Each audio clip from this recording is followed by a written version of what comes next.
চতুর্থী তিথিতে ক্যামাক স্ট্রিটে অভিষেক বন্দ্যোপাধ্যায়ের অফিসে গিয়ে বৈঠক করলেন শোভন চট্টোপাধ্যায়।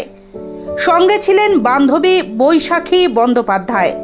তৃণমূল কংগ্রেসে ফিরতে আগ্রহী তিনি। প্রশ্নের উত্তরে নিজেই জানিয়েছেন দল যে কাজে লাগাবে তিনি আগ্রহী। অভিষেক বন্দ্যোপাধ্যায়ের সঙ্গে বৈঠক করে বাইরে বেরিয়ে বৃহস্পতিবার বিকেল 5টা নাগাদ প্রতিক্রিয়া দিতে গিয়ে শোভন চট্টোপাধ্যায় বলেন, দেখা করলাম। শারদ উৎসবের প্রাক্কালে দীর্ঘক্ষণ ধরে মুখোমুখি সাক্ষাৎ হলো, মতের আদান প্রদান হলো। আমি খুব মুগ্ধ। বৈশাখীও সঙ্গে ছিলেন।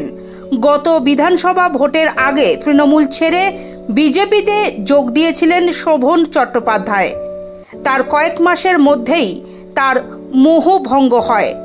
তৃণমূলে ফিরতে চেয়েছিলেন। মমতা বন্দ্যোপাধ্যায়ের কালীঘাটের বাড়িতে গিয়ে ভাইফোঁটা নিয়েছিলেন। দলনেত্রী চাইলে তিনি আবার দলে ফিরে কাজ করতে চান বলেও জানিয়েছিলেন, কিন্তু তার দলে ফেরা হয়নি। দীর্ঘদিন ধরে শোভন চট্টোপাধ্যায় রাজনৈতিক ব্যানারহীন হয়ে ঘোরাঘুরি করছেন এদিক ওদিক। তবে দীঘায় জগন্নাথ মন্দিরের উদ্বোধনে নিমন্ত্রণ পেয়ে বান্ধবী বৈশাখী বন্দ্যোপাধ্যায় এবং তার মেয়েকে নিয়ে সেখানে গিয়েছিলেন শোভন চট্টোপাধ্যায়।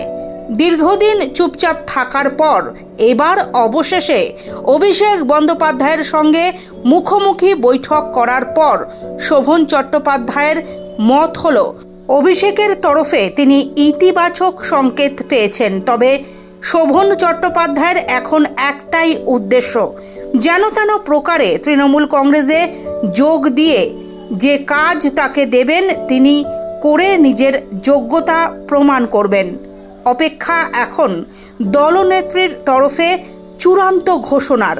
দীর্ঘদিন কোনো রাজনৈতিক কর্মকাণ্ডে যোগ না দেওয়া শোভন চ্যাটার্জি এক প্রকার উদ্বিগ্ন হয়ে পড়েছেন আগামী বিধানসভা নির্বাচনের আগে কাজে নামতে। অপেক্ষায় এখন কবে তার ডাক আসে ঘাসফুল শিবির থেকে। আবার ঘরের ছেলে কবে ঘরে ফিরে তৃণমূলের মঞ্চ থেকে গর্জে উঠবেন কেন্দ্রের বঞ্চনার বিরুদ্ধে।